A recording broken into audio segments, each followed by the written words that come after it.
தமிழ் பொது வேட்பாளர் யார் என்பது இன்றைய தினமும் அறிவிக்கப்படவில்லை. சிவில் அமைப்புகளின் ஒருங்கிணைவுடன் உருவாக்கப்பட்ட தமிழ் மக்கள் பொதுச்சபையின் 7 பிரதிநிதிகளும், தமிழ் தேசிய அரசியல் கட்சிகள் 7 பிரதிநிதிகளும் கூட்டிணைந்து தமிழ் தேசிய பொதுக்கூட்டமைப்பை உருவாக்கியிருந்தனர். அவ்வாறு உருவாக்கப்பட்ட தமிழ் தேசிய பொதுக் கட்டமைப்பின் சந்திப்பு நேற்றைய தினம் திங்கட்கிழமை யாழ்ப்பாணத்தில் உள்ள தனியார் விடுதியொன்றில் இடம்பெற்றது.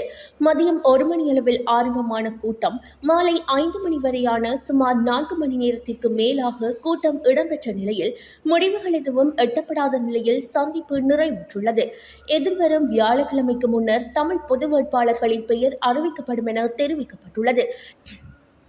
இதேவேளை இலங்கை தமிழரசுக் கட்சியைச் சேர்ந்த மட்டக்களப்பு மாவட்ட நாடாளுமன்ற முன்னாள் உறுப்பினர் ப. அரியநேந்திரன், இலங்கை தமிழரசுக் கட்சியின் கொழும்பு கிளை தலைவரும் ஜனாதிபதி சட்டத்தரணியுமான கே.வி. தவராசா, தமிழ் தேசிய கூட்டமைப்பின் நாடாளுமன்ற முன்னாள் உறுப்பினர் சந்திரநேரு சந்திரகாந்தன் ஆகியோரது பெயர்களே இறுதிப்பட்டியலில் உள்ளதாக தெரிவிக்கப்படுகின்றது.